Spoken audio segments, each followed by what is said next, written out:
all elements of the game that work together. But obviously, like Pedro was saying, the most important thing is getting the play right. And then, we don't get the play right. All these other tactics that we're trying to use and skills that we're trying to present don't matter. It doesn't matter that you have the greatest charge signal ever. It's a block.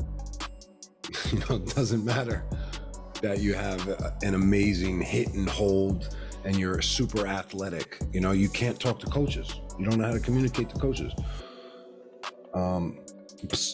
And if we're getting the plays right, the less communication we have to do. I know we have our art training that we're doing and we're doing a great job with, but obviously judgment, it does all come down to judgment. And that's why we're here. We're here to get better in every aspect of the game. And just wanted to say I appreciate you guys for coming and putting in the work, with me and with this group. So I know we got a film night number 2 here. Carmela, how you doing? Thanks for sending your plays. We have 4 Carmela plays, I think, that we'll start off with. And I got 2 other from Scott. And if anybody has any others, we could always dip into the Discord conversations and the play sharing chat. So does anybody have anything before we start? Were you able to see them okay? I know it was probably really bad quality. I didn't look because I wanted them to be fresh. Well, if they're bad, they're hard to see, let me know. I had to record it on my phone because I didn't know how to clip from Huddle. So okay. It was on a MacBook, so I'm kind of illiterate when it comes to the MacBook. So it's screen to screen. Yeah, so it may not be good, which isn't a big deal. All right, Carmel, you got a 6-second play here. Yeah. Okay. Got something off ball in lead. Yeah. Everybody sees the screen? Yeah. All right, cool.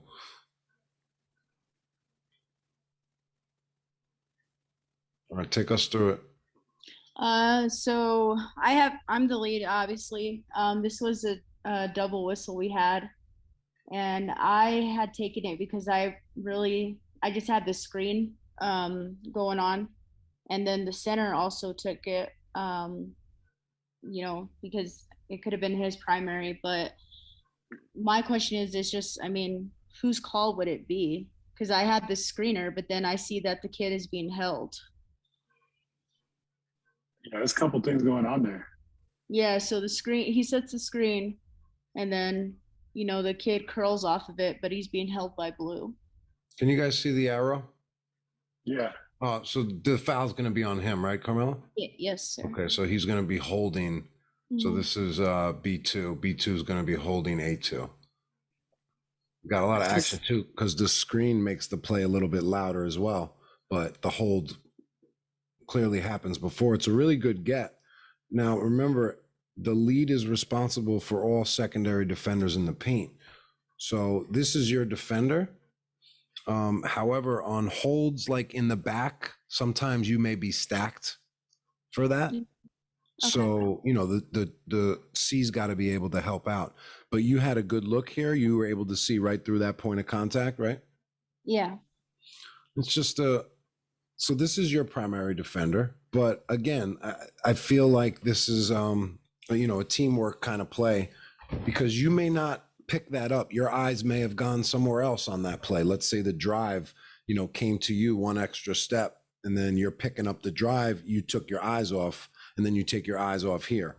But if you do see it, then, that's your call. You could take it to the table. So I would say this is your primary, but this is that gray area, where like, this is not a perfect science, and we're a team, and we can talk about the lead having the secondary responsible for all secondary defenders in the paint, but that's just a guideline.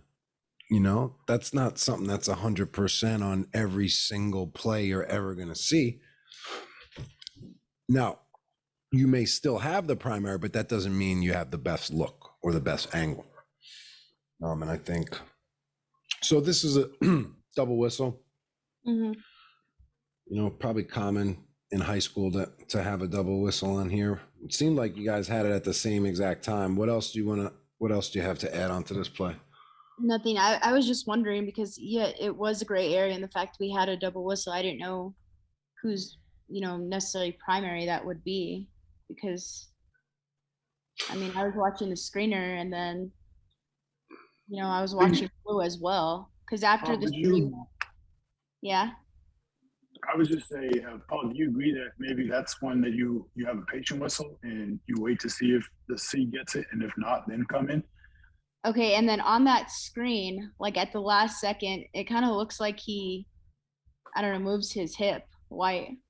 Yeah, but we're gonna disregard the screen Okay. because that play is not valid now Yeah. anymore, right? Because the hold happens before. So, I like to say thank God, not thank God like it's that serious, but I love when we don't have to discern that second play that happened because that first play already, you know, timed it out, like it's over, plays over. Yeah, okay. Unless it's something unsportsmanlike or unless it's the contact is, intentional or flagrant. So just another thing on this play, guys, how I think we should call it mechanically and signal wise is we should use the stay here signal.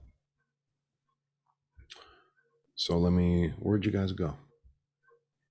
I don't even know where you guys went on my screen. We're here, I swear. Can you see me? He didn't leave you. Yeah. All right. So honestly, regardless if you're in the center or the lead here, I think it'd be good. So if you're in the center, boom, and then stays here, right to that stay here signal. Yeah. You could just raise your fist and then point to the spot, and that would be fine. But I love using the stay here signal on non-shooting fouls where we're staying in the front court. So regardless if you're the center or the lead here, I think the stay here signal looks really, really strong and something I would highly recommend you guys doing on plays like this. Okay. Does that make sense? Yeah. Yeah. Also. Yeah. It's just one extra thing we can add that I think is appropriate. And it also adds clarity to the play. I want to find you guys, though. I really do. I'm going to have to stop the screen share. There you go. I got you back. Paul missed us, man. He couldn't do it. He's Yeah, like, man, I need to see you guys. All right, let me pull up this other play before I screen share. Anybody have any other comments on that play? Or any questions? I liked it. I like to get. I mean, you guys have double whistle as long as you got the play right. I don't see anything wrong with it. There was a lot going on, but it was good. It was a good It was call. a really intense game. It was really fun. It was exciting. Carmela, did you start? How'd those men's league games go? No, they got canceled. Oh, okay. Yeah, I haven't got any games yet. I mean, he said he would call me again if he had any games going on, but I'm actually going to an college game on Saturday. It's about an hour and a half for me, but it's NAIA independent, so it's gonna be a women's game. So I have that Saturday. Nice. Can is NAIA? Is that just what is that? Is that just another like high school conference? What is it? Yeah, that's like right above, or it goes like NAIA, then D3, and then so it's not a Junior college. Yeah. It's just an alternative Yeah. league. It's not necessarily a step down. They have their divisions as well. I mean, it's up for interpretation if you think it's a step down. Obviously, I think D3, D2, and NCAA has, but I've seen some of these NAI games. I've reviewed some film, and like, it's just another college league pretty much that's just not under the NCAA umbrella. Mm. Ah, okay. Yeah, so it's kind of strange. If you don't know anything about it, you're like, what's NAIA? It's just NCAA, just a different brand, pretty much. Is it I guess what is it colleges or junior colleges? Like what's it consist of? It's 4-year colleges. They're like really small though. All right, we got play number 2 with Carmela. Carmela is in the center position. Check her out. Okay. We got a shooting play. He signaled it, but he didn't call it. And I think I might have called it just too quick because I just didn't think he was going to call it. And so that's on my end, just not having a patient whistle. Now, why do you come to the conclusion that you don't like the timing of your whistle here? Well, first of all, we don't know where the trail is. Yeah, I think he's at the volleyball line. Right. And that's obviously not a dependable position. So that's one thing you're probably taking in. And again, I'm not talking bad about anybody, but we're just trying to learn about this play. And this is probably also what's influencing you to maybe have a quicker whistle, because maybe you're getting a good sense of crew awareness here. Did you think about your trail being so far away? No, I mean, I didn't have any action in my area. And so I went to the shooter. I don't have a problem with your whistle timing. I would have loved to hear the audio. There's no audio here. So that would give us, Yeah. which is okay. But it looked like, I mean, if you look at your body language, I mean, I think you're pretty calm and relaxed on it. It doesn't look like you're jumping out. And I mean, I feel like you gave him a crack at it. And that's something that we're going to have an immediate whistle on contact. It's not like those aren't patient whistles, really. Not to say you can't come with a cadence whistle if you know your trail is not blowing on that. Yeah. But knock down on a 3-point shot, like, it's okay to have a whistle upon contact. That's in a gray enough area too. Now, again, this is the trail's primary. You're across the court, but you have a very good look at it. There's nothing else going on. You can see exactly this left to right, side to side angle, right? So you're looking right down the pipe. Him not being in a dependable position is stacked. Yeah. Zach, do you see that? Zach, do you see how the trail, if he was standing right where this player is looking through the offensive player's back and is stacked to the contact pretty much? Yeah, because he has no look through on that play. Yeah. Because of the fact that he's so far back that he can really only see the back of the offensive player. He can't even really see the contact on the front side. In a play like this, it might be a little bit more obvious to be stacked and still have a whistle, because the foul occurs low. It's not like a little tap on the elbow where, like, all right, we missed that point of contact. This is more of a knockdown. So that doesn't justify the positioning of the trail. I'm just saying, I don't know, Carmel, I'm just kind of curious again why you're coming into this discussion of this play and you're saying, did somebody tell you that they didn't like your whistle timing, or this is just your review? No, this is my own opinion. I just felt I just came in too quick. I don't know. I should have waited. I felt like I should have waited. And I just didn't have audio on it because, again, I was recording on my phone and I had my kids talking in the background, so I had to mute it. And I had asked him, about it after the game, and I mean, maybe he was stacked, but he said he didn't have anything, so I just said okay. What'd you report to the table? What kind of foul? Well, now I know it's a push, but I think I reported a hit, but it's a push. Yeah, but it should have been a push. It's only a hit if you have that hand hitting the elbow. Yeah, but now I know it's a push. Yeah. Anytime a defender is moving forward and creates illegal contact, we're going to want to report a pushing foul. Okay. And you knew that. I was saying that as well for the group. Okay, play 3 for Carmela. 5 seconds. She loves the single digit second clips. They don't need to be long. Hey, Kevin. Hey, Kev. Okay. So this one was not my play. I had asked permission from the lead if I could send it in. It was fine, but I just wanted to wanted to know if this was the correct call. He had a charge, but I just wanted to hear everyone else's opinion. So I'll go last. One more time? Sure. We'll keep it running. Yeah, damn. Yeah, I think it's the right call.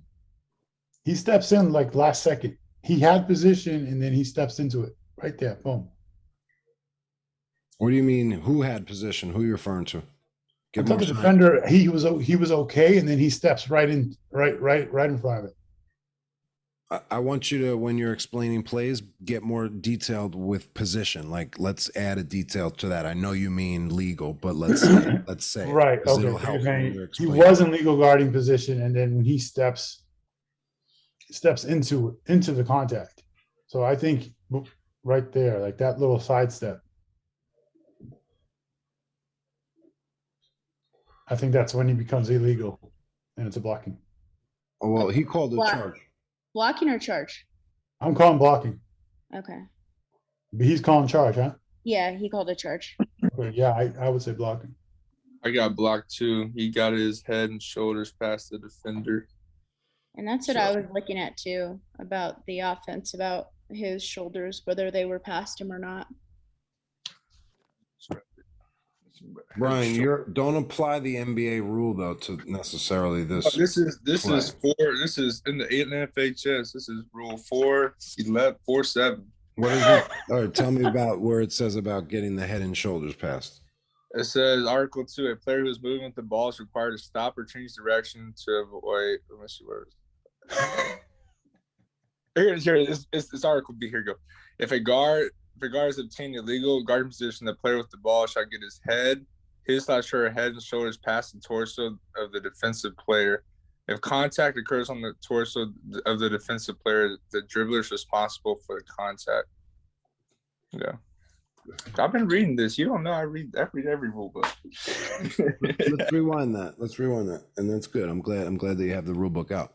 Could you say that last line again? If the dribbler is responsible. Yeah, I didn't slow. read that line earlier. He's so fast. He said if contact occurs on the torso of the defensive player, the dribbler is responsible for the contact. It looked like it did hit on the torso. I mean, you can't really tell, but so are you saying block or charge though? Let me see one more time. You said block. I did call block at first, just because. Oh man. No, guys, help me out here, because I need help with the rules as well. But Ryan, you said block, and then the reasoning in the rule book, didn't it support charge? Yeah, because at first I as well. Last one. It said you get the head and shoulders past the torso of the defensive player of contact. I mean, if the guard has obtained legal guard position, the player with the ball shall get his head and shoulders past the torso of the defensive player. So then they'll make it a block. But however, right after it says, if contact occurs on the torso of the defensive player, the dribbler is responsible for the contact. So, I mean, he didn't get his right shoulder past it. He only got his head. So I guess that's a charge. What else we got? Who's got a ruling? Come on, everyone got to chime in. Come on, Zach. But however, hold on. Keep going. There's one more rule to this. It says You play it in real time. Yeah, it's going in real time.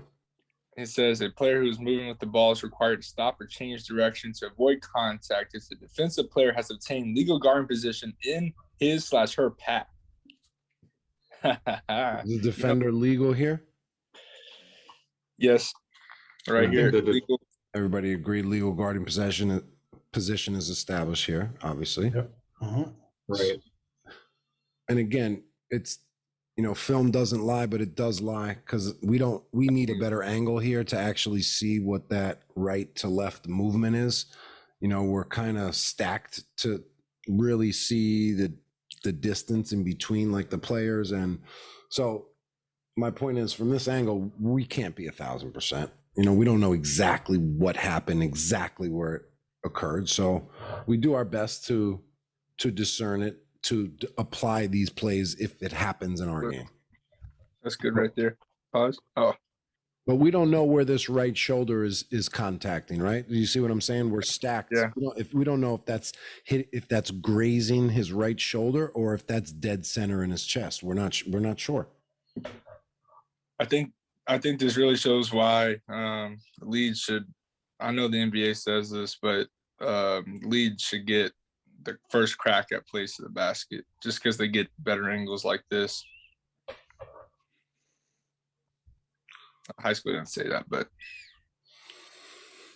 What else you guys got? Who else has an opinion about this play?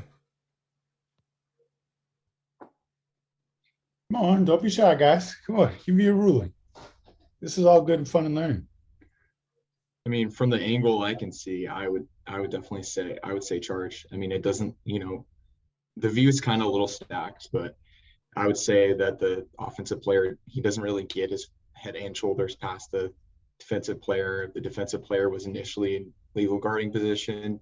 He was laterally to step in front. I don't really think the offensive player necessarily, I don't like this saying, but it's just one saying that someone's told me about, like beating him to the spot. I don't know if the offensive player necessarily don't even use that, because there's really no spot. I know in our mind it is. It's like, yeah, it's that place right there. That's the spot. But like, I don't want you guys to get into, because if you start using this terminology, then you're gonna use it with coaches and it's not going to be correct, and then you're going to use it with other refs. So let's just, the same way I corrected Pedro, and I'm just trying to improve your guys' ability to pull rule explanations right at your disposal and be correct. Sorry, keep going, Zach. That was all that I had to say about that one. Yeah, I think it's a charge. Jarrell, last guy, come on, give us what you got. I think it's a charge from what I can see. He was already established, legal guard position, and he ran right into him straight on. Mm-hmm. Okay. All right, Paul, you're the last guy. I dislike these play types a lot. These are one of my least favorite play types, and I think in a perfect world, when a defender is legal and an offensive player Euro steps him, and then there's only incidental marginal contact on the side, we would love to no call these plays. So this is just a good guideline to keep in mind. This could typically this play type is a lot of times a no call. The only time it's not, I think, is when that offensive player just doesn't make it all the way to the side of him and he still contacts him in the center part of his body. Remember, I can do a Euro step and then contact you in the shoulder and knock you down, and that's a charge. You don't have to take it in the chest. So don't anybody, say you have to take it in the chest. That's something I learned first year or two, like, oh, you got to take it in the chest. That's just refs that didn't read the rule book that told me that, and that's the lingo that I carried for a year or two until I eliminated that, So a little bit of what I was sharing with you guys, that happened to me too, and there's a purpose for all of this. But this play I think is a charge as well. I think it occurs too far into the basket to have a no call. It's too much contact, I think, to have a no call. Have you done a video on that? Going behind the head? Yeah. Yeah. Coach D's Court, episode 1. Okay, my bad. I got cut. I think I caught you. I've been working on it since we started. We talked about it probably a year or so ago, and I still struggle with it. I still do it. I just don't know how it looks. It's one of those, like, I think in the moment, I just go for it. But what does that mean? Go for it.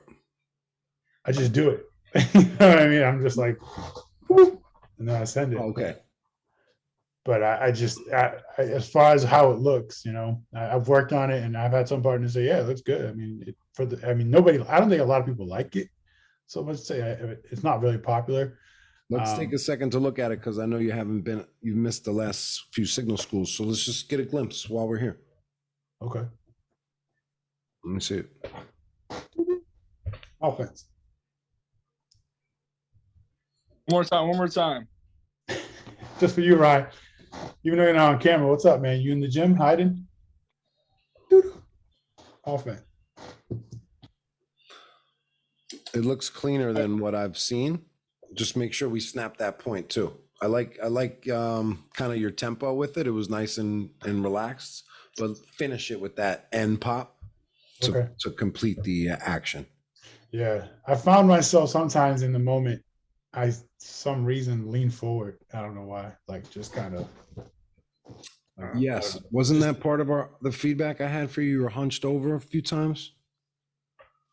No, I'm saying that when I'm calling the player control file, I'm doing it and then I'm stepping forward, like really getting into it, like I don't know, almost like lunging forward. Sure, sure.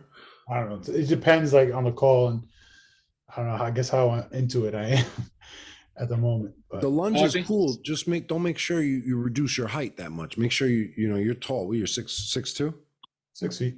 Yeah, I mean, and I do remember your IPR. I think the second one you did, I had noticed you were just a couple times looking right Yeah. in the lane. So that's probably related to your lunge player control. So just stay upright. Yeah. Cool. All right, Carmel, you got another one. Thank you for providing us the film. Yeah, these are good. I don't care when you took them on your phone; they still look good. Good play here.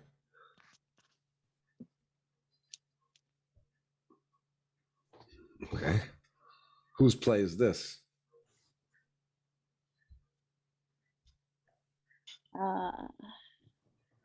I mean, it was primary defender the whole way. And I don't know if lead, I mean, he saw a gap in between when the secondary defender came instead, but he could have been stacked. And Oh, he he was could have just saw he could have just saw the I don't know, white pop back, like just brace for contact, or that blue embellished it. I mean, it could have been my call, but Yeah, this is 100% your call. You're refereeing. Let's look at where the play starts. yeah, All right. So you're 100% refereeing this matchup. yes. You have the primary defender, and you're going to take. I mean, we talk about this too in the pregame, and this is a good pregame thing to mention. And this is actually the play that we mentioned in the pregame. This is what it looks like. Take the primary defender all the way to the basket if you are reffing them like out in the perimeter. If it starts like out in your primary on the perimeter, you could take that drive all the way to the basket, because the lead is going to be refereeing this secondary defender now as he rotates over for a potential block charge play. So this is where teamwork comes in, where you're reffing this backside defender and he's got the person in the paint. Perfect system right there. You got one, I got one. Now, what was your decision? Tell me why you decided to no call it, or did you agree with this foul? Oh, I was just thinking, because drive to the basket in the paint in the lane, that's the lead's call. Again, these are just simple guidelines. Do you think it applies necessarily to this play? Also, having that crew and game awareness to know your partner is stacked. That's another higher level thing for you guys to pick up, when you can actually ref this play in real time and make a decision knowing that, okay, it's a crowded lane, so my lead's probably stacked, so he might not have a great opinion about this play. This is my play. But I like your discipline here. Yeah. Go ahead, Will. And Paul, and the one thing that I would definitely just say is maybe keep like maybe have some eye contact with your partner and kind of look and see like what angle you have and where it started just in develop and finish. And I think it's a good decision. I'm not saying like I'm just saying this in an educational standpoint. Like when I look at other people's plays, like I just think about how I'm just using more of a reflection tool. That's how I am. No, I like that, but please specify when you want the eye contact, because on a drive like this, there's not time for us partners to make eye contact. No, I mean, maybe right as you see that arm, like over, just as soon as you see the first just as you see the contact start developing and like I think here in this play it's better for the C to get it because the angle that they have from refereeing the defense. That's just if I was in that play. It's good though. I like that we're watching this, like we've watched it like 22 times already. But I got something real quick. go ahead, Zach. So why is the lead in this situation? Why are they so shallow? That's the first one of the first things I noticed when they call the foul. I'm like, you're gonna be stacked if you're that close to the court, like, you know, because I've always been told as a lead that you're gonna want to step back a few feet just to open up your field of vision. And that lead's almost on the court. See, I'm probably the wrong guy to talk to about this because I'm a big believer of being like right where he's at. You could probably look at my positioning and I'm like a step from the court and I feel great. I feel like I'm right. I'm on the play, like I'm connected to the players.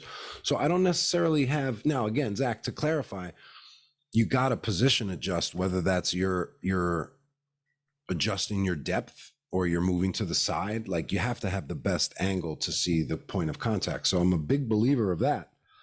But I don't know if it's just my height. I feel very comfortable in his position. And I don't think necessarily depth is going to affect this play because now you're asking the lead to, I mean, where do you want him to go? How much lower do you want him to go here? And he doesn't need to go though, too, because remember our mechanics, our center's in a perfect position to referee this play. This is exactly what we want. We want to have that open angle, which we do. We have the open angle here. And the lead just doesn't need to do all that work, I think, on this play as far as depth. That's just my opinion, but I don't want you to think I don't mean you shouldn't. You got to find that spot in the baseline where you feel comfortable and you have your best angle based on your height, based on your body type. That's just what I've learned. But, you know, I'm sure people on the call have heard me say this. I'm a big believer of kind of like only being a step from the court. Now, again, if you're 6'6", that's not going to work. Probably going to want to take a few steps back. Right. Yeah, I was just thinking about that. And I mean, I know this is 3-man mechanics, but in a 2-man situation, I mean, that's pretty bad position. 2-person mechanics, that's pretty, in my opinion, I feel like that's. Where do you want him to move? I know you mentioned depth, but where do you think would be his ideal position? I would say where he is, but maybe 2 steps toward the wall. A step or 2 toward the wall. Mm-hmm. Because in, 2-person mechanics, the trail official is not responsible. I mean, they could call that play because it's kind of in an area where it's. Zach, I don't disagree with you so much. I don't think it's wrong. He looks a little short too, so I don't think him. I think him stepping back might not be a bad idea. But yeah, I think it's all about preference, right? Where you feel comfortable, where you think you can see the play. That's just my opinion on that. I believe, and like you said, in a 2-person mechanic, sure, you should. There's only 2 of you, and another set of eyes would be great. We can't always have it, so yeah, taking a couple steps back wouldn't hurt. In a 2-person mechanic, I still have the trail having this primary matchup because the trail's going to be refereeing this same matchup. Trail will be a little bit higher up towards the 28, maybe a step on the court, but still look at where the trail would be, right? Where this arrow is, still same thing. Yeah, that's a PCA, no question. And the lead is still in the same position in a 2-person too, so it's not like the lead is going to get increased visibility because there's one less ref. So I would say in a 2-person and a 3-person, this play should be the trailer that sees the person on the strong side of the court because the lead is stacked. Now, had there not been B2 here, now we have a different story. The play is totally different now. Now we're talking about something totally different. Now we're saying, oh, the lead has a perfect angle. There's nobody, obstructing his vision, and the lead, correctly called the play or whatever. But just remember, like when we start pulling one player out of the play, everything changes. So we're just speaking about this play on this exact possession. You may see this exact play happen without B2. And then the lead might have a good look, but still the trail or the center is still going to have the same look as well. So everything we said about that is still in play. Okay.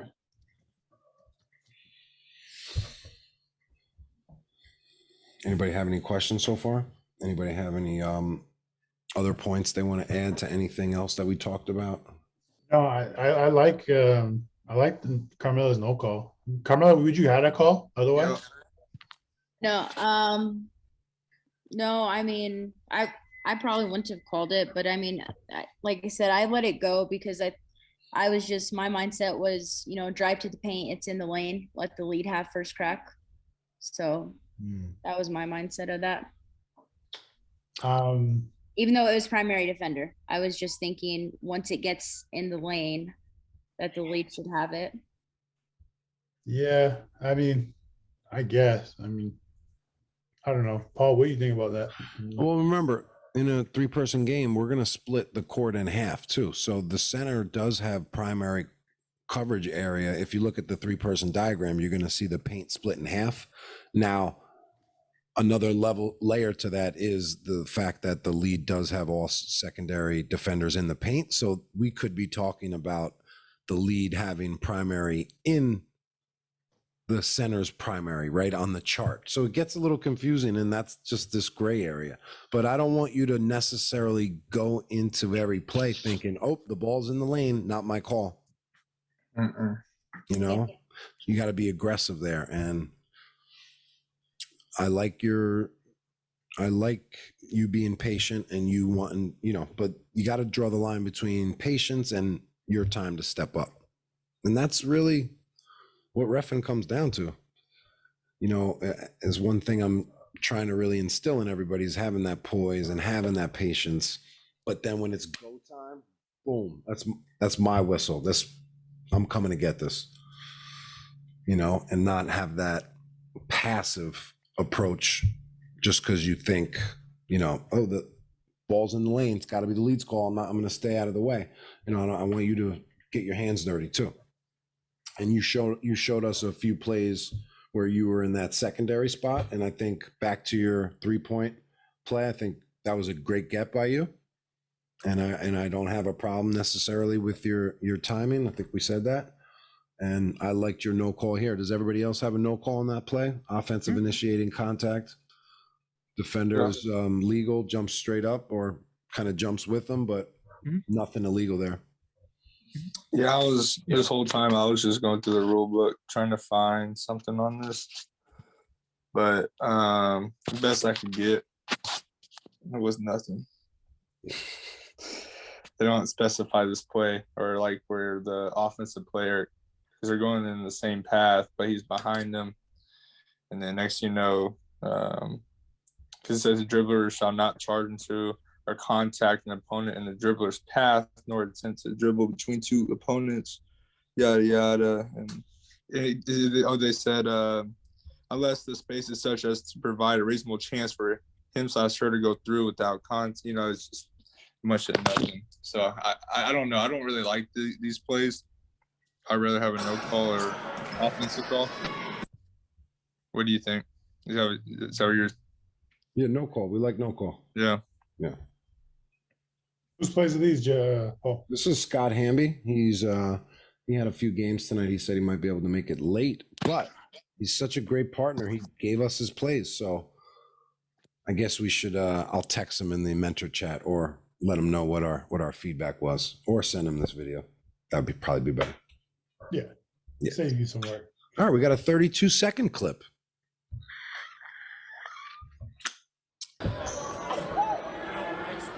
Okay, Scott, I believe, is chopping the clock right here. Let's look at his chop.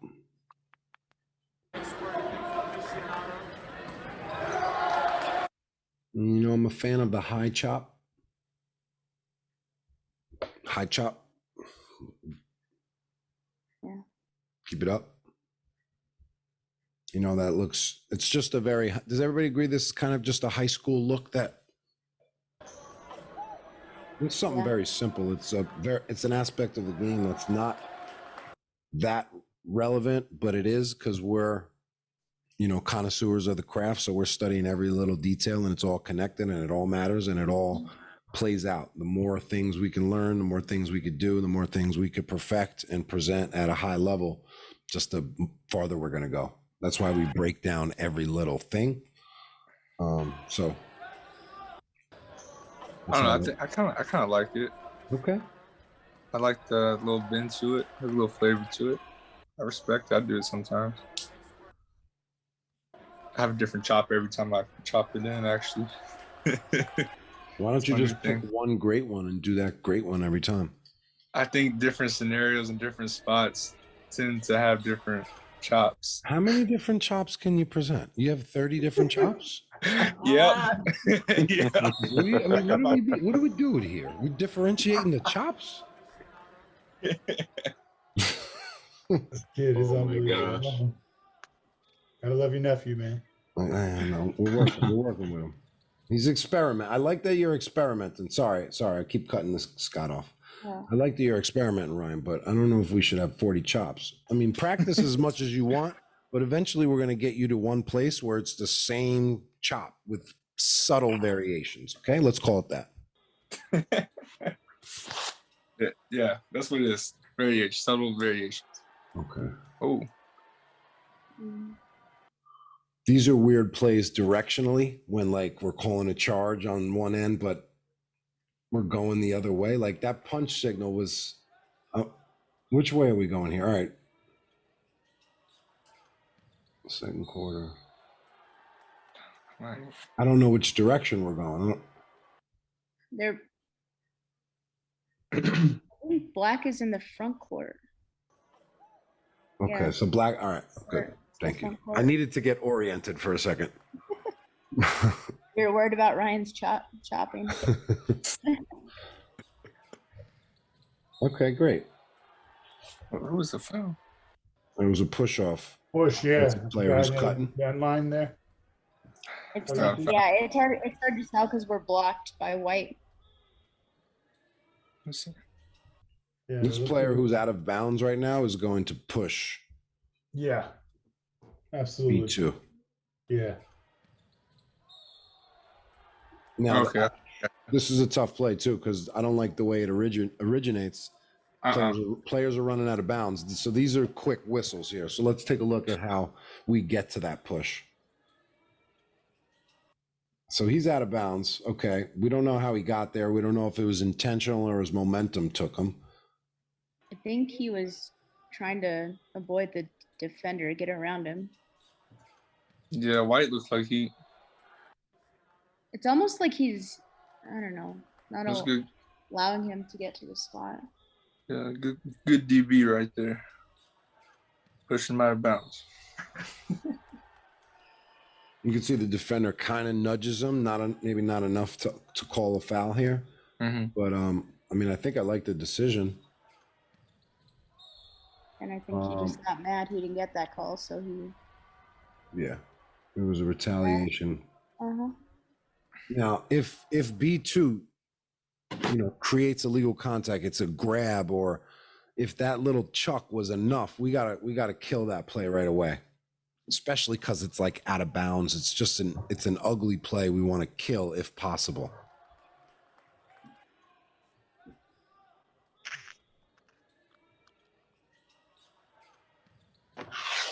Yeah, I think 32 White toes the line there and is legal.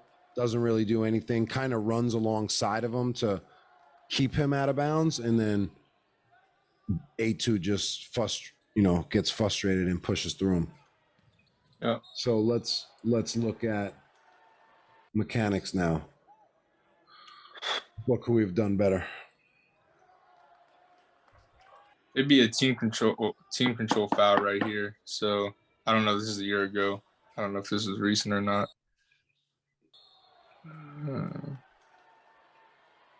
What's the push?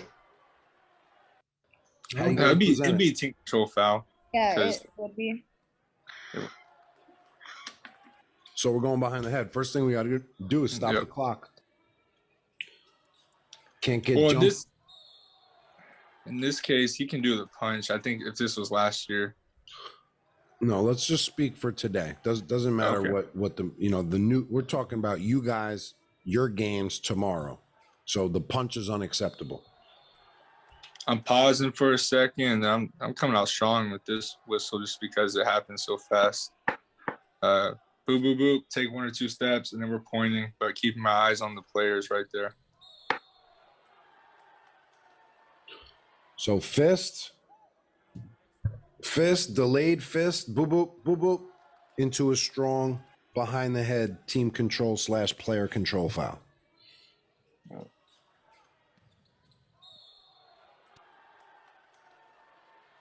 If any of you guys are really still struggling with like the punch, you can make an easy transition to behind the head. Just start with the point. You can go fist, point, offensive foul.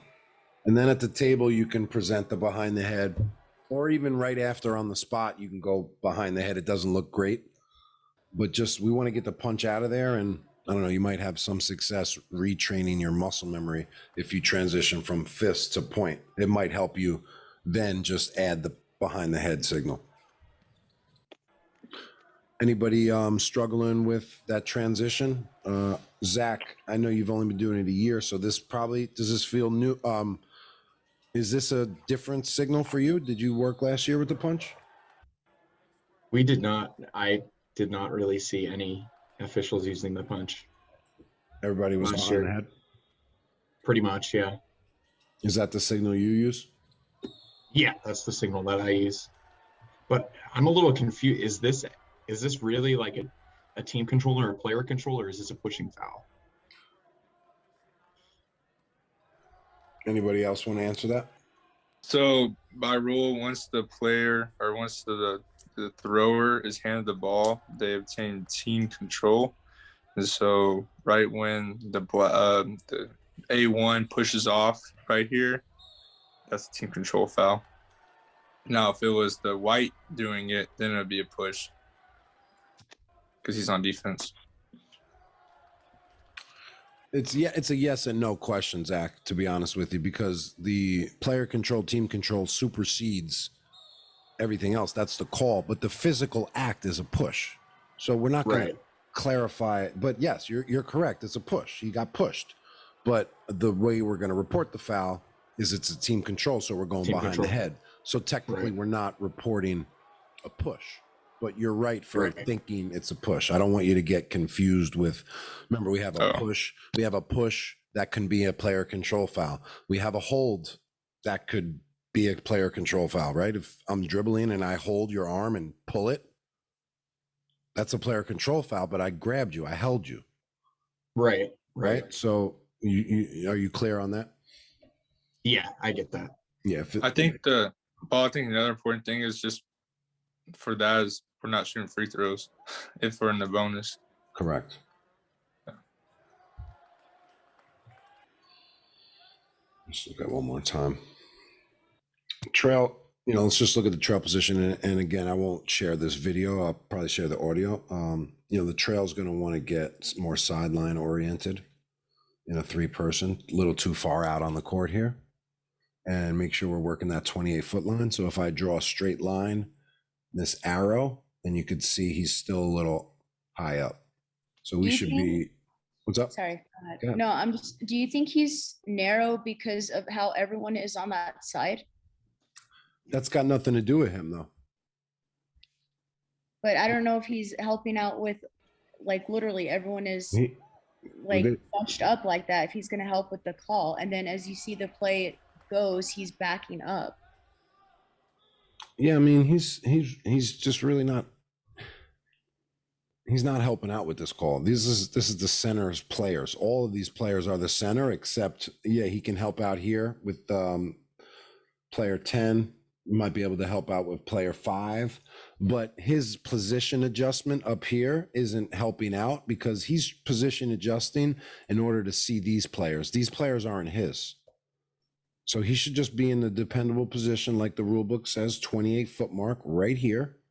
And then he's going to have a great open look. And also, the cutters are coming here. So he's got to be able to be in position to see a cutter for an open jump shot or maybe a contested jump shot. Now, let's say if A2 is curling right in the paint, catches the ball real quick, 1 second from now, is the trail in a good position, or is he stacked to the potential point of contact? Can't see that.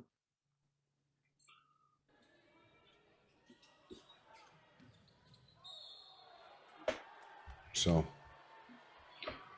Does and he, does Scott call, like, does he stop the call? Like, what is his left hand doing? let's take a look at his left hand.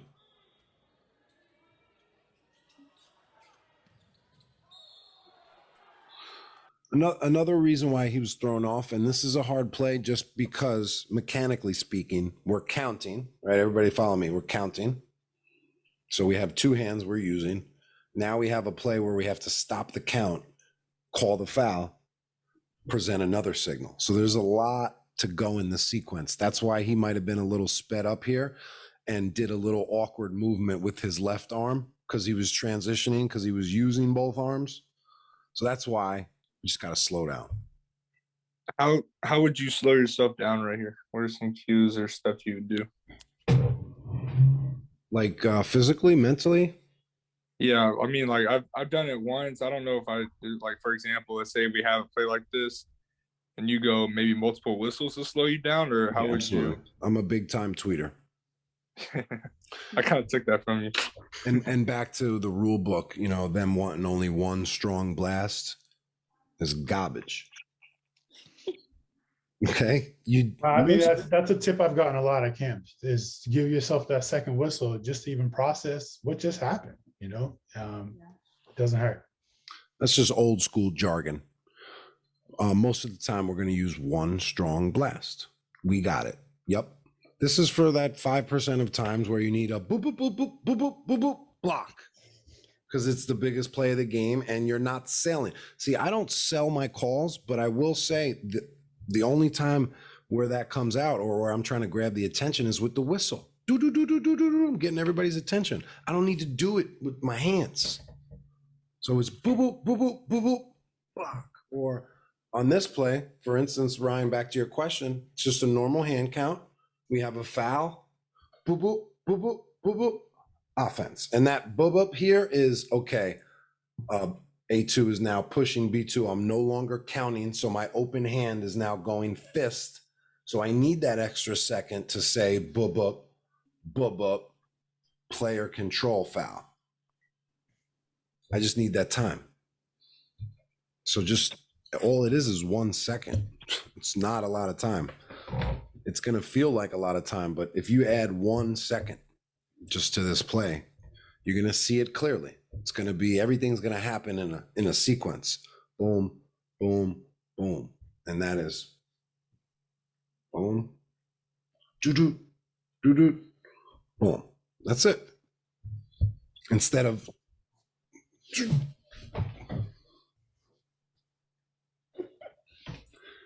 but do you know this play type where it is a little difficult because you're transitioning new signals?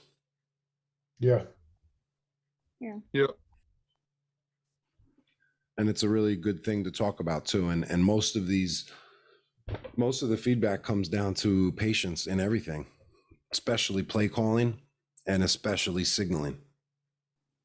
Patience, slow, tempo, poise. Because the game's going at our speed. All right, Scotty has one more for us. Do you have any more after that? Not in my email. Okay, I got a couple. I'm about to send you one. It's a college, like, professional on TV one. You guys can send yours now then, since you're here. I'm just gonna send it. Send it. You want me to send it or just share my screen? No, you can share your screen. Do it like that. Okay, Speed is king. for sure. I have to enable you, right? Yeah, I don't know how it works on Zoom. All right, Multiple participants. You're good. cool.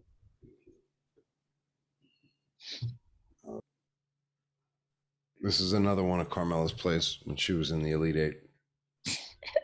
This is 2027. There we go. I'll take that. Well, that's all. Ersin through the lane gets fouled and will go to the line with a chance to make this. Ersin through the lane gets fouled and will go to the line with a chance to make this a one-possession contest. Again? Ersin through the lane gets fouled. Why is that a foul? Through the lane gets Ersin through the lane, gets fouled, and will go to the line with a chance to make Oh, this is a controversial play possession contest. from back here. Urson, No, this is not the one. This is not the Okay. one. The one. Urson, through the line, It's funny how we all knew which one it was. What do we got? What do we got? Legal or illegal contact? with a chance to Yeah, I got illegal. I got legal contact. Yeah. Say illegal? Legal. No, legal. L-E. Ryan, you have L? Legal? I have an L.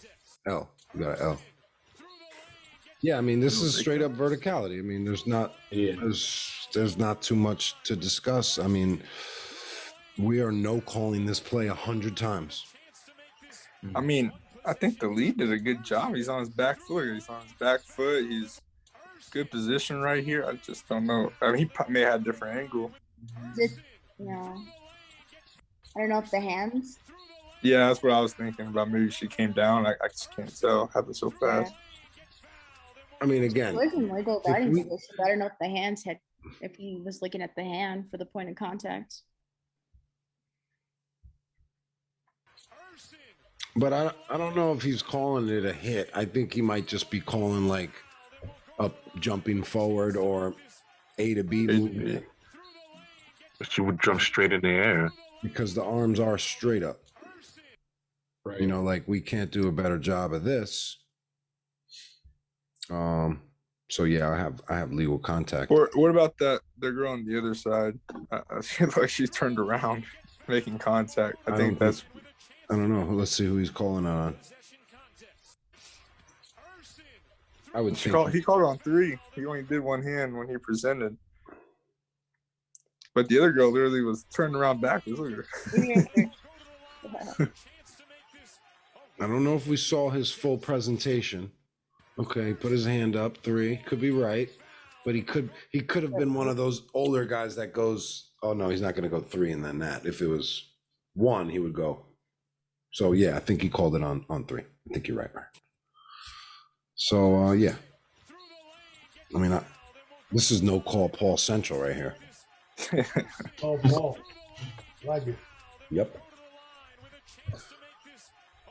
You know, we it's more telling what you don't call than what you do call. I like that. Pedro, you ready? What did you just call him? It was a weird Pedro. It's probably one of my pet peeves. It's weird. Sometimes once in a while I come across somebody who'll call me that and I'm like, where are you from? Like, how do you not know how to pronounce Pedro? Wait, So it was- they Yeah, call my it name just is like all the the way I time. said it? oh yeah, that Pedro or Pedro. Pedro? I said Pedro. Yo, you got pet peeves, bro? We got to talk about that. I mean, it's my name, man. I think it's a pretty easy name. It's kind of, if someone started calling you Pooley instead of Paul, or, I don't know how it's like one of those names to me. Like, how do you screw that up? Like, No, I'm on some call me anything you want now. And it won't offend me. Anything you want. Call me anything you want. Anything, bro. okay. Yeah. I'm gonna stop share. All you, bro. Yeah, I figured it out. I got it under control. You guys see it? Yeah. Yeah. Okay. I'm C. Oh damn! Really? Come on, Pedro. Oh, Damn it! Hold on. I think I still have the clip up. 1 second. And you could also hit that optimize button. It might help with the choppiness. Oh, there's some choppiness. I'm sorry. It's not bad, but if you can hit it, it'd be beneficial. Where is it? Are the 3 buttons far right on the screen share bar? I got it. Got it. And Advanced options. advanced options. Or it might just be on the first screen. Into While he's pulling that up, Ryan, I was telling Ryan today I got something on my feed. This player who plays at Utica University, just a random Instagram post, right, and looked just like Tyler Ford. So I sent it to Tyler Ford. I said, I didn't know you played at I know you're the point guard for Utica too. and we had a good little laugh. But I mentioned Ryan. I thanked Tyler for interacting with Ryan. I said, you know, I really appreciate you taking your time to respond to Ryan so quickly all the time. It just shows, you know, your humility. That's why I said your humility. But you know, not a lot of NBA refs are going to do that. They're, if anything, they're going to be 3 weeks on delay. But I DM Tyler today, and as soon as I finish the message, he's already responding. I'm like, this guy's, and he's always does that. He always does that with me. He's a solid dude.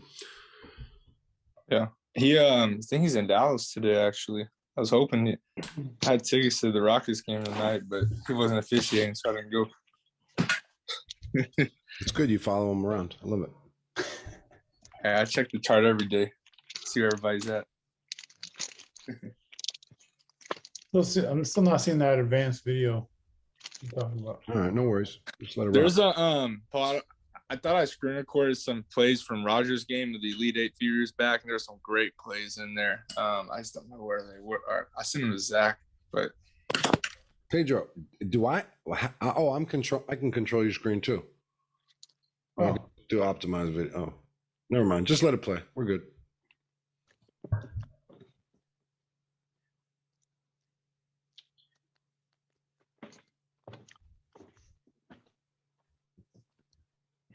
Is this Mass? This is Massachusetts? Yeah, This is the old Pedro. it is the old page. I honestly, I'm watching some of these and I'm like, oh my God. This is not the Southern Pedro. Yeah, Yeah, so I might have backed it up too much, but it's this guy to travel. just Oh, terrible, yeah. terrible feet. I want to clean that run up though. I see you're like dropping your shoulders and Yeah, I don't like anything about this video. I feel like I'm a different person from this video. So okay. Tell me, well, tell us what you don't like. Bring it back. Tell us what you could do better. Let's learn from you. yeah, a little of everything. Let me just run it back. I mean,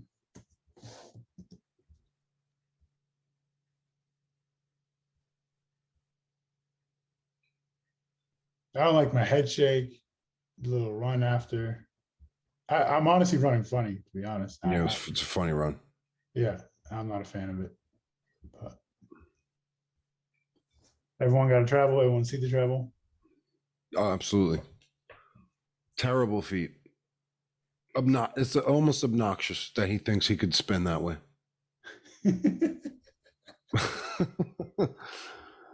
I thought you were saying terrible feed as like the video feedback. No, terrible feet. Terrible feed. Yeah. Let's just look one more time at your signal. One thing that stood out with me is your hand goes diagonal up. So let's just try to keep it more straight. You're lifting it straight up, and 3.5 revolutions. Right in front of our chin. Right in front of our chin. Right here. Boom. Look at that. It's like a machine.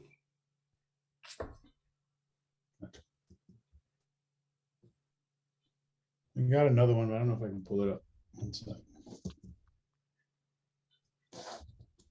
Can everybody just try that right now? I mean, like, this should be our travel signal. I mean, it's 1, 2, 3, point. 1, 2, 3, point. Yeah, I've definitely gotten better. I definitely improved on it. It's like it's easy now. I don't even think about it. Just boom, boom, boom. Boom. 1, 2, 3, 3.5, point. 3.5. I thought it was 2.5. You going It's 3? 1, 2, and then 3, but then you bring it, the half is right into the point. So yes, 3.5. Okay, fair. All right. There's the little more exciting one. Old high school mechanic showing 2. Yeah, I know. I'm not a fan of it either. But... Looks like pretty decent players for high school, or at least size-wise. Yeah, no, this is a good game. This is a playoff game during the pandemic.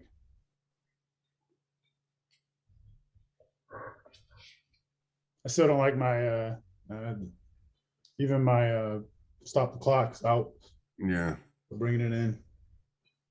Very similar to your open Stop the hand clock. with the travel, still diagonal. And even in this case, it even looks more back too. Like you're holding it back here. Right. What do we think about the contact, legal or illegal? Can you play it back, Yeah, Play please? back, please. Thank you. yeah. I always like to consider and have the game awareness to know that this offensive player is shooting 1-on-3. So that's just good information to know. Not to say you can't get fouled going 1-on-3. You can get fouled going 1-on-5. But most of the time, you're not going to get fouled going 1-on-5 or 1-on-3. One more time before you come on. I know you want another look. Yeah. You Yeah. call that on? Did you call that on 20, Pedro? 120. Yeah, Illegal. Illegal. Illegal.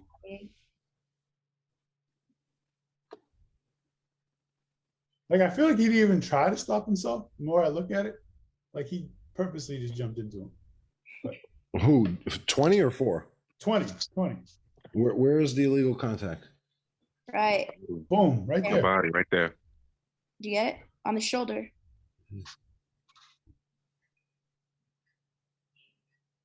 Because 4 is legal. No question 4 is legal. I don't think 4 did anything wrong. Why does the offensive, why does he fall down? I don't know. That looks pretty soft to me. I mean, You maybe, think it's a flop? I have no call. I just think he falls down. I think potential flop warning in college. Let me see if it. I don't know. Marginal. Tough to tell. Marginal I'm not contact. 100%. I'm not 100% from this video that there's illegal contact. You were right there. I mean, it's crowded, so I'm not sure, but my gut tells me it might be a little soft. Did you guys talk about it, or were you like, are you 100% that?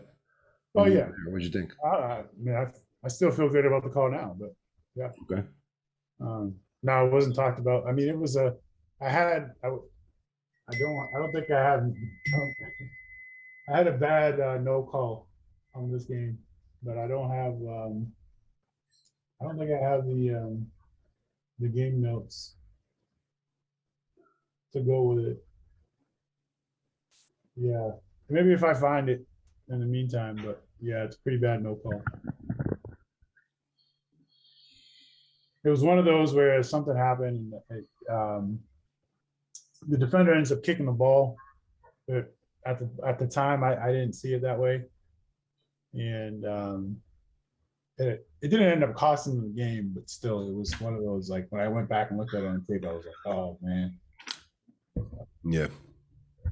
Can we see your mechanics one more time on that last play? Yeah.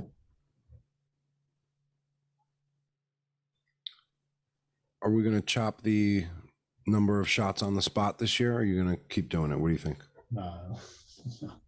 I'm serious. It's a serious question. Yeah, no, I'm not. All right, we could chop that, right? Yeah. Good. So just fist there. Boom, yeah. Let's go to the table, report. I don't know, Paul. I've been trying to get rid of that lately. I mean, I normally don't do it anymore, but my partners, they don't even know sometimes. I'm like, are you kidding me? So I don't know what to do. Like sometimes some partners, they're like, please do it, because I don't know. And I don't know what should I do in that situation. I mean, use your voice. You're gonna use your voice. You're gonna report white 20, push 2 shots, and then immediately turn to your partner. 2 shots, Jimmy. I mean, like, what about on the spot though? I mean, right when I call it on the spot. I mean, the proper high school mechanic is to do it. So, like, but you're not going to be doing it as you move up. Yeah, I don't. I really don't. If you're working with one partner like that has no clue and he asks you, please just indicate the shots on the spot, then do it. But like I'm saying, in your normal setting, when you're at a tryout camp or when you're reffing a playoff game or just the normal Ryan, like we want to minimize the excess. And to me, this is always when you present the signal, the shots on the spot, you either look like you've been reffing 30 years or 30 days. And it's a big gap, but it's one or the other from my experience, from my opinion. And again, I say all these things in order for you guys to just present the best version of yourself. I think I have a good intuition on what it could potentially look like. So that was good. That was great.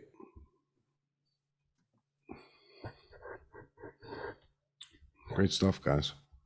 Jarrell, Zach, you guys have any questions? I know you're in year 1 and year 2, so you're in a great spot, you know, hanging with us, working with us. What's stood out for you guys? Just positioning on the floor and where, you know, you can get the calls right rather than actually guessing it. How is your position adjustment? Are you finding that you're moving to get in between the play as much as you can? Yes, I started doing that recently because, you know, someone gave me that tip and I started applying that on the court, and it really does help. Mm-hmm. You know, and all the time, like we're always position adjusting unless we're in a great spot, and then we don't need to move, especially on rebounds. Rebounds, we shouldn't be too stationary on rebounds, especially based on the shot. Me and Ryan, I think we're talking about this a few weeks ago, where like if A1 drives in the lane and it's a layup, it's not going to be a long rebound. So you should anticipate the rebound being around the paint or the block or whatever. A 3-point shot, we know this could bounce high and go long. So we have to set ourselves up, maybe get a little bit wider, or like Zach said, maybe that's when we take a step down to maybe open up. So I've just noticed on rebounding is where you can really make those adjustments, because you got to also adjust on the catch as the new rebounders going up catching. We have to be able to ref it from here. Then when he brings it down, and you know people are swiping down and swiping up too. So again, we got to anticipate that as the rebound's coming. You know, look at where the defender is. Look at where his arm is going. Is he attempting to swipe up? If he is, then that might be our trigger to just take one step this way.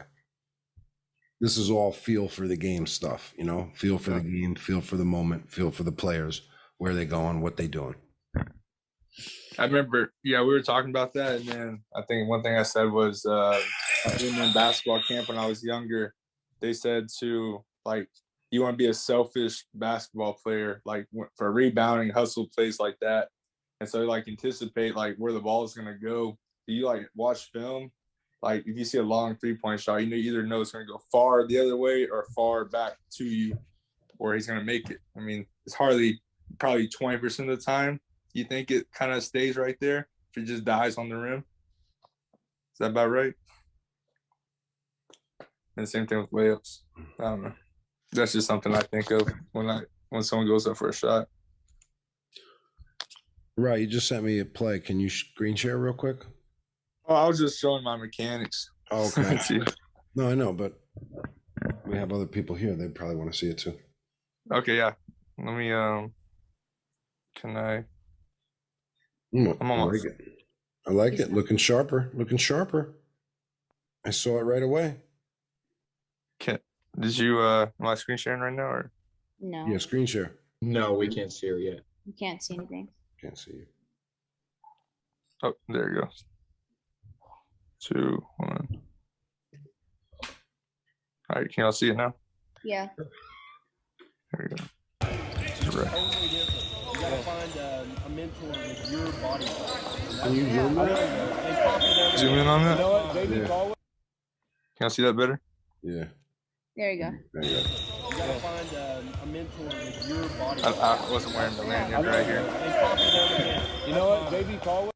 Let's see one more. Ryan, we don't care if you were wearing a lanyard or not. A mentor with your body type. And that's Yeah. really good. This is the other play I was showing Zach last night. The new NBA rule, offense initiated contact.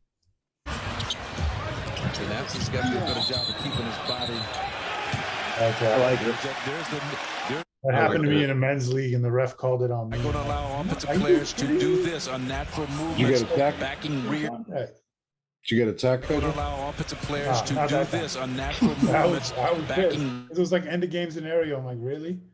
Like, who initiated the contact?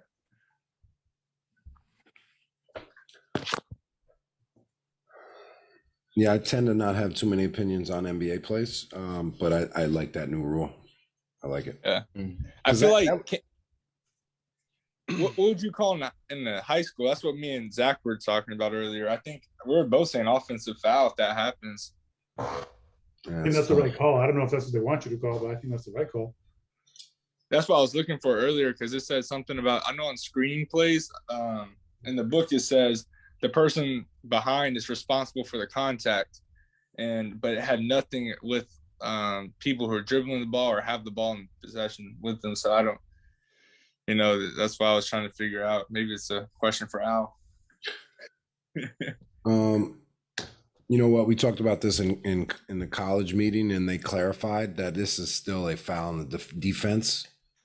And if you look at it as just two cars going, right? If I'm behind you, you stop, I'm responsible for the contact. Now, if I stop and back up into you, then okay, we can have a player control. But until they clarify this rule at the high school or college level, we're not going to call it just the same exact way as NBA. I'm just thinking that they say the word path about 5 or 6 times in the rule book. And I just think when they're dribbling the ball, and I just don't know if you have to be able to move or allow the defend. No, I think it's the offensive player. I need to look it up. I just think in the NBA, the players were really taking advantage of this, and this play was coming too common. So they were just like, nah, we're going to eliminate it. Sorry. Did you see when I sent you earlier in the Discord today or last night, early this morning, about the player who doesn't have the ball? Time and distance play, right? Yeah, I think that was another one. I was listening to Scott Foster one day talk, and he was saying they pull up a play just like I was describing, where the dude just, you saw that a lot in the NBA last year, where the dudes would just start standing there and the guy's going 100 miles an hour looking back to get the ball, and then they would just run the guy over, and it'd be offensive foul or block. I don't know how they called it, but I didn't even know that was in our rule book. Time and distance. Yeah, that's a big play type, and it's a hard play type. But I commented on it because you applied it, I thought, to just a regular block charge play. And I wanted to clarify, it really only occurs on those pass catch plays. I throw it to Ryan, you're running down like a football play, you're going to catch it. If I don't have the ball yet, you have to give me time and distance to avoid the contact. Even when I catch it, though. So right when I catch it. When I catch it, all bets are off. Are you sure? Because let's look at the rule. Let's look at it. Either with the ball. I'm actually being dead serious because I just I read the rules. That's why I was asking. I put those 2 plays in there earlier because I had no clue. I was just thinking scenarios. I wouldn't know what to call. It's very simple. Time and distance is required for a player without the ball. If I catch the ball, time and distance is not required. So as soon as I catch the ball, that rule is out. Well, where was that? Here we go. It says guarding a moving opponent without the ball. Time and distance are factors required to obtain legal guard initial. But here you go. It says time and distance are factors required to obtain an initial legal guarding position. So can you not obtain legal guarding position if you don't give them enough time and distance to catch the ball? That's where I was confused. If a defender establishes a legal guarding position, right, and the offensive player doesn't have the ball, as soon as the offensive player catches the ball, that defender is already legal. He already established the legal guarding position, and now the time and distance is out.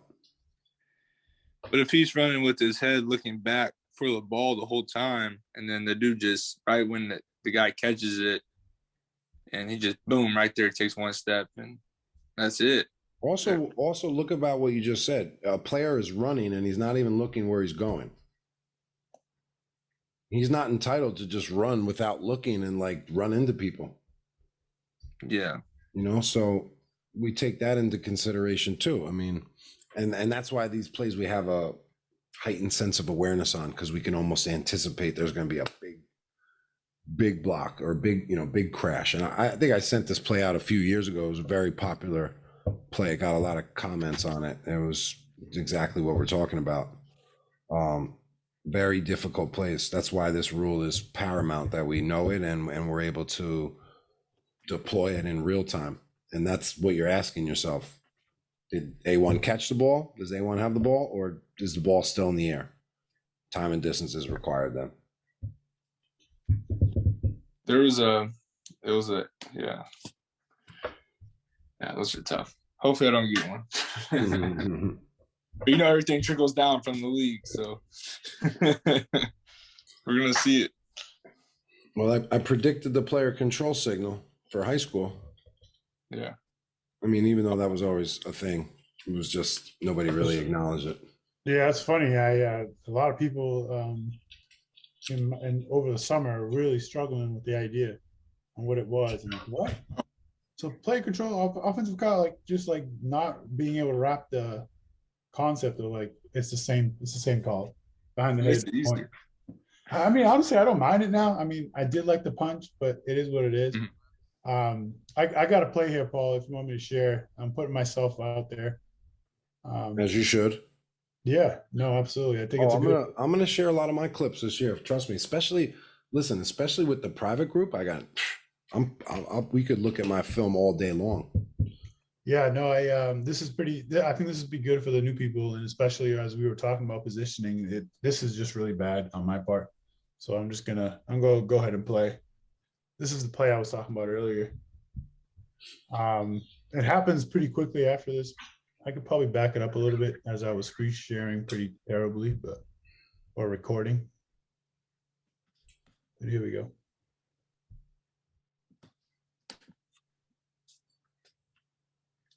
I'm just bad positioning, just terrible. Like, what am I doing? Can I stop you there for a second? Yeah.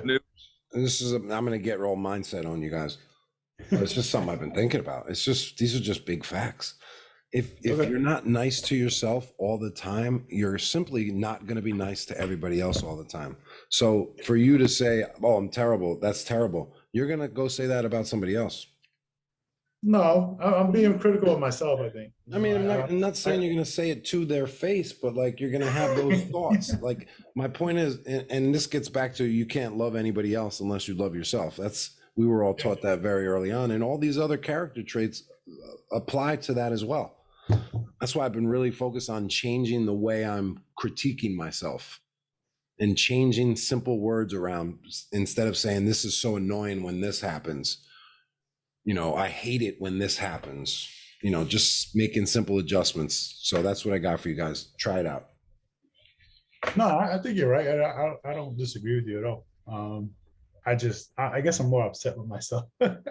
Just looking at myself. I mean, again, this is over a year ago now, and I'm just like, I get it, bro. When he steps on his foot, but from my angle, I didn't see that. And I'm like, what just happened? But so I don't know if we want to use the "what just happened" signal. It's not a signal. I know, but you know what I mean, where you put your hands out like, "What just happened?" Yeah, right. Yeah, because that makes us, we're saying, I don't know. We're saying, I'm unsure. Right. Just be confident, like, call the play. That's it. You made your decision. You made a ruling. Okay. Does he kick his foot? What happened there? What was the contact? He stepped on his foot? Stepped on his foot. Okay. Defender steps on his foot right here. Bam. And what did you think at the time? Honestly, I thought the offensive player made like a weird move and he didn't execute it correctly and he fell. What do you think looking back? What'd you say? Is that your play though? Like, I don't think that's your play, because that's in the trails primary. And the trail. You're speaking to the trail, Zach. Oh, I thought he was the C by the free throw. Yeah, I know. It's the other black guy on the screen. No, it's not him. Hold up. Stay with me. I'm right here. Okay, all right. Now I understand. Hold up. I was like, what did he do wrong? He's in C. Yeah. So if I had to do this play over again, I'm sorry, real quick. Let me pause you, and you get right back to that point. Zach, I just want to look at the lead here. What do you think of the lead's positioning? Way too deep. Way too deep. Okay. Way too deep. This is what I see that I've watched a lot of games, a lot of, film review. I see this is common with high school officials. They stand really far back. Now I know this is a drastic version of what you were saying, but I would rather be closer to the court than that far. In fact, this is what you meant though earlier, right? You meant for the guy to be touching Almost the on ball. that other court, whatever that is behind him. I feel like at this point, you might as well be. He's working the court. tennis game, okay? I'm glad this played out. All right, you good, bro. You can press play, Pedro. Yeah, no, it's fine. Yeah, I think I can draw on the screen, but if I had it my way, I think I would have been more sideline oriented and been somewhere around here, right? Yeah, Between the Yes. defenders. absolutely. 28-foot mark right there. Boom. Yeah. So I think that, obviously looking back, that's where I should have been.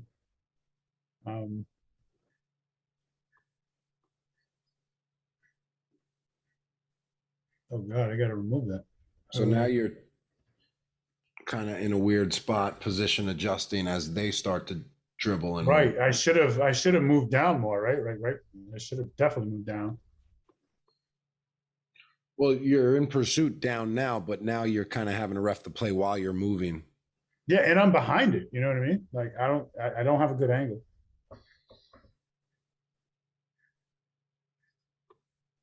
Just doesn't look like your eyes got to the feet, Right.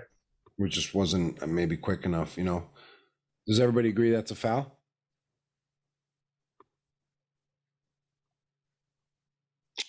Go ahead. Don't everyone speak up? One time. Sorry, I was looking for a play. I shouldn't pose it like that because now I'm basically framing it up like, oh, you guys, like I want you to agree with me. I mean, the play stops. Everyone looks at it like, hey, is someone going to call something here? Even Yeah. defenders, like, Yeah. If you step on his foot, then yeah, he stepped on his foot. That's a foot foul. So check it out. When you get to the table, you go white 12, you grab the ankle and you lift it up like that. I've done that before. Hey, Paul. Hey, what's your signal for Mechanic. me ripping your foot off and you fall backwards? Like you're on the ground and you pull the dude from standing up and now he's on his back. Oh, it's very simple. This. They're both going for the ball. The ball was right by his foot and he accidentally grabbed his leg going for the ball. Accidentally grabbed his leg. Yeah, I don't know how it grab a happened. but he leg. did. You don't generally. They don't look alike. accidentally. Yeah. They don't look No, alike. no, so the you can't get- ball He's was- going for the ball and he acts it's near his foot and he just goes to grab and he happens to grab his leg while he's going for the ball. Okay.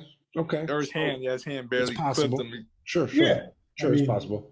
I went intentional because I've seen this play and I've called it intentional. Normally it will be intentional, but I guess there's a small This one wasn't.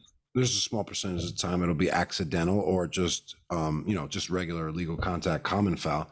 I would say it's either a hold or a push. If it's a grab, if he grabs his ankle, then I would go hold. If it's more of a sweeping motion, then I would go push. It's really NBA, what's your call? NBA, they're gonna mimic what happened. Yeah, what would it be? I don't know. It'd just be like white. I don't know. I'm glad I don't have to report it. Oh, I had to report it, and I did something crazy. Back to this play though with Pedro's. I would report an unapproved tripping signal, and I have a little foot sweep. There we go. So it's just literally We can't like see it. We can't see It's it. too blurry. It's Your too blurred, blurry. your blurred background. All right. Let me change the screen. I mean, it's literally just like a little foot sweep. Yeah, but I get it. I think that's pretty appropriate. Christmas lights up. Look at Yeah, this guy. all year round, Christmas lights. Keep them up. Just after you report the Your 21, calls just doing- Unapproved. yeah, unapproved, but looks damn good on the spot. Yeah, that's my trip. Like I think for a trip in foul, we should indicate because what are we going to do with our upper body? It's not appropriate. There's nothing that mimics a trip. with the upper body.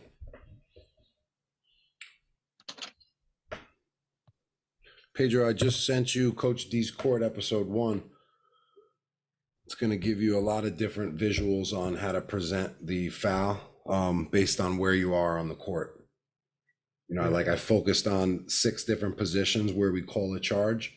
The trail, the lead, the center on the right side, then the trail, lead, the center on the left side, which just those subtle different variations, but it's going to affect the way we turn, which arm we use. So just little things like that. Yeah, no, I appreciate it. I mean, we worked on it. We worked on it a lot that weekend. We were together. So I know. I definitely feel more comfortable about it now than I did then. So yeah, I'm looking forward to seeing your film. Your new. Yeah, I'm ready. I was thinking about it the other day. I was like, I can't wait to send him IPR number 3. Let's go. Yeah, man, we'll just do it. We'll just have an IPR group night. Yeah, that'll be fun. I'd like that. I think once we're like a few weeks away from everybody having so much more material, I think. Oh yeah, I start in a couple of weeks. It's crazy down here. So yeah, I got my first game Saturday. Yeah. Yeah, Ryan, Zach, I mean, if that's one thing, if you can bribe a cousin or your significant other of some sort, like, hey, go just record my game. It's well worth it. I know maybe when you're first starting, you really don't know it, but like when you see yourself on tape, it's a game changer. I just can't put the value behind that for sure. Yeah, I have the NFHS subscription, but I think I'm gonna unsubscribe and subscribe Paul's way because it'll save me a lot of money. Because I'm paying like. Did you say that you had it for $10 though? It's like $10 or $11 a month. Oh, so I'm not letting you unsubscribe and get the one on for 50. Why would you pay 50 if you could pay 10? How do you get that deal? I thought it was $50 a year. What you were saying? It's a year. Oh, yours is 10 a month. 10 a month is what I'm saying. For 12 months or for the season? Month. Per month. Monthly. It's month to month. Yeah. Got it. Yeah. So. Through the NFHS website, it's like $10 or $11 a month. Okay, so mine is 50 for the calendar year, so you get one full year. Yeah, no brainer. $70. Cool. Yeah. Do you know if those schools in your area participate? With what program? The NFHS streaming platform. Oh, all of them. Pretty much all of them do. Great. Yeah. Got it. So, I mean, that's what I've been watching. Yeah, that's what I've been watching on. So cool. Because I asked because they actually don't in my area. We have 2 other services, Huddle and Local Live, where I watch the games on, and I didn't even know NFHS had it until actually Carmela sent me her game. Pretty much I would say every school goes through the NFHS network out here. Is it all levels? All levels. Yeah. Freshman, JV. Wow. That's awesome. Well, most for freshmen, some for freshmen and JV.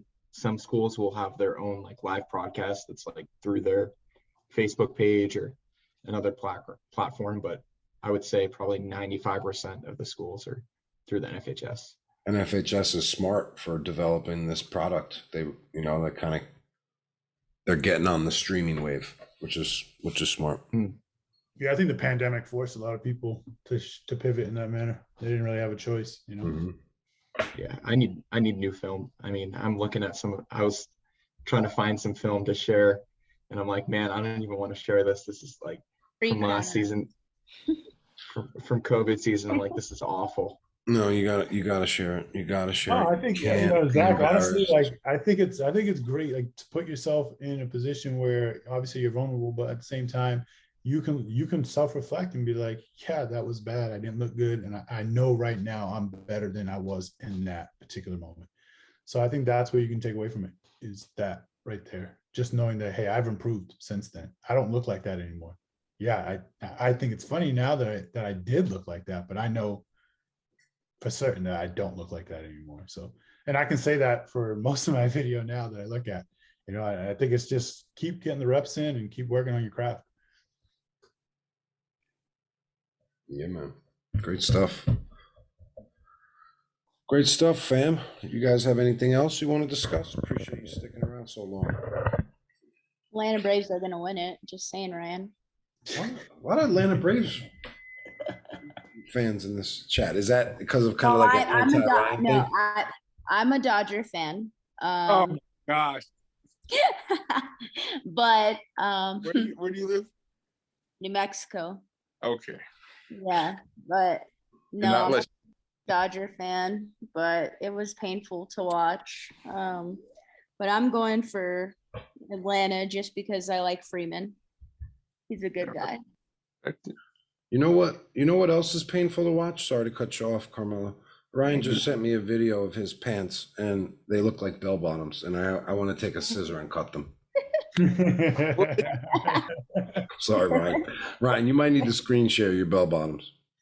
I just got them tapered. I've got them redone 2 or 3 times. Stop it. You didn't ask for the athletic cut? I don't know. You didn't say make me look like I'm in good shape that I am? Hey, my legs are gonna feel. All right, whatever, bro. But they're a little loose, man. They're a little baggy for me. You're an athlete. Is the length good though? I don't know. You're gonna have to show me an HD shot. Send me an HD shot. Yeah, there's no flap. I just bought 2 new pairs of pants, and they're humongous on me. I can't wait to take them to the tailor and cut them in half. This guy. Yeah, I just got a new pair the other day. I've got, obviously Georgia has different uniform, and I'm excited to wear the new threads. But what do y'all wear? They wear gray and black sleeve varsity shirts. Yeah, we have gray too. I have both. I don't have those tapered though, like my other ones. Yeah, I have all my stripes fitted to me, and I haven't put on the gray yet. But actually, I'm working with Donald Sunday again. Paul. Oh, cool. And I'm getting. I bought a new pair of pants too, so I got to get them tailored. Okay. But I'm excited. Their jacket though is that like old school like baseball jacket. I really don't like Yeah. Oh, I like hate those jackets. You like them? I like wearing them when it's cold. Oh man, but I don't like them. I mean, I came from the Ibo jacket. They changed it to more of like a track style jacket with like a nice collar. It just looks sharper, and it looks more closer to the like college level jacket. So I was pretty disappointed when I saw their varsity jacket, but it is what it is. I'm with Tyler Chrome this weekend. We have screamers together. With who? Across the street. I think Paul knows him. I remember Tyler. He was Can you tell Tyler to get in the group? I told him to. I don't know. Yeah, I'll try to grab him in here. If we got time, I got one play. I'm not sure. I'm a little. Do it. Let's come on. Let's go. All right. It's from a JB girls game last year. Don't be embarrassed for 1 second, bro. Don't be shy. All right. Cool. You see that last play I sent Paul? That was embarrassing. All right. Let me share this. So this play, basically me calling this foul with like 24 seconds. So time is 24 seconds left in like the 4th quarter. And by calling this foul, I send them to overtime for a JV girls game. So looking back at it, I'm like, yeah, should I have let it? I'm like, I don't know. But you're not screen sharing, by the way. Just so you know. All right, let me share it. All right. Cool. All right. Can you all see my screen now? Not Yeah. yet. Not yet? No. Okay, let me. Are you on a Mac? No, I'm on a. Oh, there we go. Here we go. There we go. All right, let me Nice. pop this open. Why is it? Okay. I hope the playback gets better on the NFHS site. They need a quick like 5-second arrow back or something. No, true. It's a good feature. So I'm down in lead here. I like Huddle on the iPad. But it wasn't there that I called the foul. It's fine. Oh, that's tough. Play that again. Can't see it. Can you optimize? How do I do that? I'm not very good with. If you go to the do you see the 3 buttons or view options? Yeah. See if I see the 3 buttons. So it should be floating.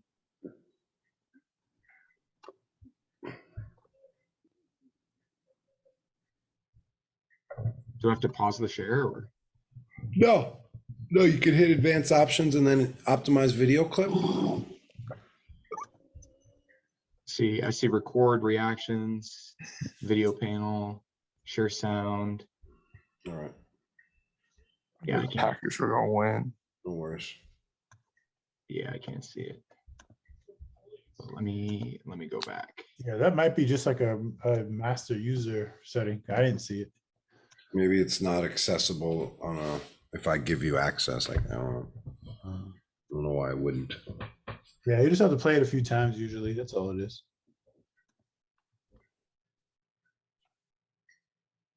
I'm Mel, surprised. Huh? My bad. I didn't know the play was running. So who are you calling it on here? The girl in the back? Yeah, the girl kind of hit her on the shoulder-ish area from the back. That's kind of what I was, or it seemed like there were contact back there. But I mean, honestly, if I were to positioning wise, if I was to replay this over again, and I know this now, I should have been way wider. Like I should have been mirroring the ball more. Like I was stationary in lead, and that's a bad place to be, because the play originated in that far corner.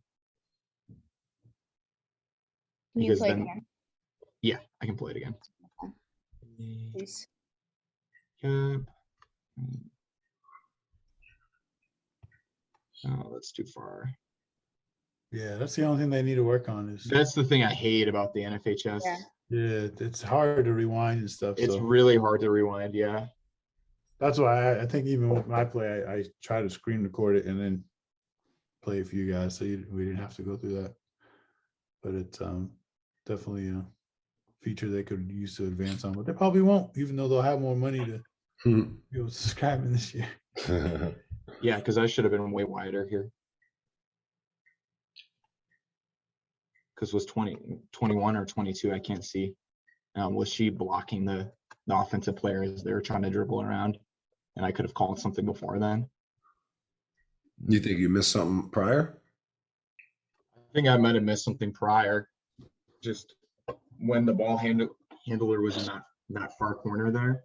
Well, bring that- 22. Bring it back, because we want to have patient whistles when an offensive player is below the free throw line and in an advantageous position to make a move to the basket. So if we have a blow by and there's marginal contact, but the player goes, drives past the defender, we want to let that play go.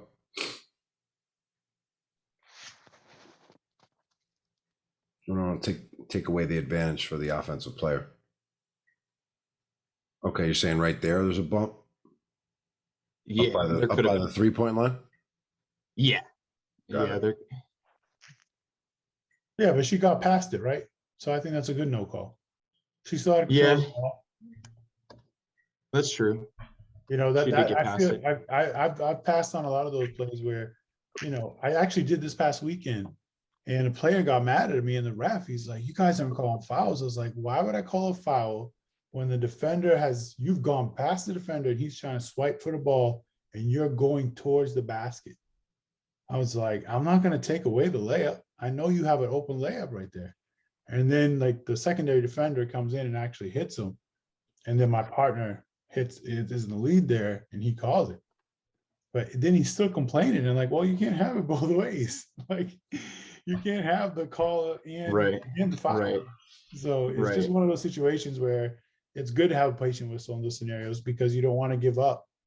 You don't want to take away a basket from the offensive player when that Right. marginal, we'll call it marginal contact. It was a little bump. Right. She still had the Right. ball, still going to the basket. Let it play. I mean, but I think even then, like at the time, the position that I was in, I don't know if I really had the look on that, because I wasn't in a spot that would have been advantageous to even see anything like that. And that's Because the I was too close to the free throw, to the lane line. well, plus too, should have in been out the wider. lead, you're in the lead in a 2-person, you calling all the way up by a 3-point line isn't going to happen very often. It's got to be really sideline oriented for you to have, this is your primary, like just this one little lane. You know, the trail's going to have to do a little bit better job. And this is where in a 2-person, we do have to step on the court a little bit more to ref this gray area, because this is a mechanically weak area in a 2-person system, because now we're asking the lead to call all the way up on a play that you're not necessarily 100% on. Right. That free throw line, you're talking about the free throw line extended area outside of the 3-point arc, right? Yeah. Is that what you're talking about? That kind of general area? Just this general area is a tough spot in a 2-person game. And I wouldn't recommend the lead having much activity around here. Like if you got to come get something, then absolutely, you know, but have a cadence whistle and then conversely in the trail position, we got to really fight to see what's going on over here. So I hear people say cadence whistle all the time. I really, to be honest with you, I don't know what that means. Yeah, no worries. So, you know, it's a team effort, right? And we're always looking at coverage areas, and we want to avoid having double whistles. So a cadence whistle is meant for a couple reasons. To not have double whistles. So if you're the lead and I'm the trail and we have a block charge play, and I give you the first crack at it and you don't come with a whistle, then I might go boop boop boop boop block, and the timing of my whistle was after the timing of when you called it or when you were going to call it. So my cadence was after I gave you first crack, and then I came with a cadence whistle. So usually when we speak about cadence whistles too, we're talking about the multiple tweets as well. And it comes a second after the primary official's opportunity to make the call. Does that make sense? That makes sense. I appreciate that explanation. Yeah. But still on this play, I mean, was the contact that I actually called, which was kind of like the hit or push behind, was that marginal enough for me to let it go? I mean, what did you guys think? Or what did you guys see? The tough Or should it? call. I just look. I mean, everyone's in there at the same time. It's hard to see again with angles, the camera angle. Yeah, that's the hard thing with NFHS. They're not, you know, I mean, I go to report the foul at the end of this clip, and I can't even see myself reporting because of the fact that they don't care. They just care about the players. Yeah, they're not going to come get the close-up of the ref. So Right. maybe knowing that, reverse engineer your film and don't report in the center circle. If you want to get on your reporting fouls on film on their platform. Do me a favor, rewind this play to exactly when you blew the whistle. Let's look at the formation of the players. It was a very crowded lane, as Carmelo said. Yeah, I've realized, like, you know, doing a lot of 2-person rec lately, like if I miss a call, most of the time it's one of those. I mean, the players think I missed a call. So I don't know if I missed it because I can't see it. But it's really congested in the lane. That's what I tell the players. It's a blind spot. Okay, it wasn't there. It was like right here. So number one, we want to close down, and you want to take a step towards this play. When the ball is at the basket line cuts the entire court in half, right? So when the ball is on this side, the weak side of the basket line, that's when us in lead has to really be conscious of that and close down to really accept the play, right? You're a little wide here. So this is what we were talking about, position adjustment on rebounding plays, right? This is exactly what I was saying. So you should be moving closer to the play here. And we can't really see anything from this angle. I don't know what you were seeing, but it looks a little crowded. Do you feel like you had 100% view to look at this point of contact here? Looking back, because I don't think it was the defender behind the player that I was kind of more concerned with. And I think that probably not. I think maybe it just. Let me stop you there. You should have no concern about the defender behind them, because that's where you have to have the crew awareness to know that that's not your defender. Right. Because you're already reffing this one defender, you're refereeing the offensive player, and you can't even see this defender. So don't even worry about him. That's where our trail, okay, and we want the trail to be in a more dependable position here. And regardless who it Right. is, we just want a trail in this position to see and ref this player, because that's all. Look at this. I mean, this is teamwork here. Yeah. This is the trail's player. Right. So if there's Yeah, a I mean- swipe from behind or a hit or grab, trail's going to see that, or push. Right. So yeah, he should have been, I mean, a little bit closer to like 28 foot. I mean, he really should have been down at the 28 foot mark. Yeah. Mm-hmm. He probably that really should have been, if there was going to be contact there, which I'm not really sure if there was. I don't know. I think it was kind of like more of like a panic whistle. Yeah, I would let Fact this where I play was go. like, yeah, Like Paul says, you'd rather be late and right than wrong and early. right. So Yeah, and this is Even probably if it's like about a late maybe my eighth or ninth game of the season. It was pretty early. So Oh, this is your 8th game ever, right? yeah, like ever. Got it. That's awesome. Yeah. So It's great stuff, man. You're This is great. I don't think any of us could say we were doing this kind of thing on our 8th game. So Mhm. you Yeah, know, man. this is- Zach stepped into a good spot. That's what I was telling him. You know, he just joined last week, so he's been on the last 2 calls. And for you to have this kind of group, you know, in year 1, it's pretty cool, man. You know, I made the place that I wish I had when I was at your, you know, your level, and you know, I'm glad that I did it now, so I can, you know, work with you guys. So it's been great, and this is a great session. You know, I was only going to go an hour and a half, but I'm happy to, you know, stay on most times if you guys are. So really great work, man. I'll be available tomorrow for lunch, our referee luncheon, if you guys want to talk about the weekend of games or anything we missed here. I'll try to think of a few things in the morning that we'll talk about. But anybody have anything else before we head out? No, this was great. Thanks, everybody. We'll do this again soon. Thank yeah, you. thank you guys. Thank you guys. Appreciate it. Thank you for listening to the Crown Refs Podcast. Serve the game.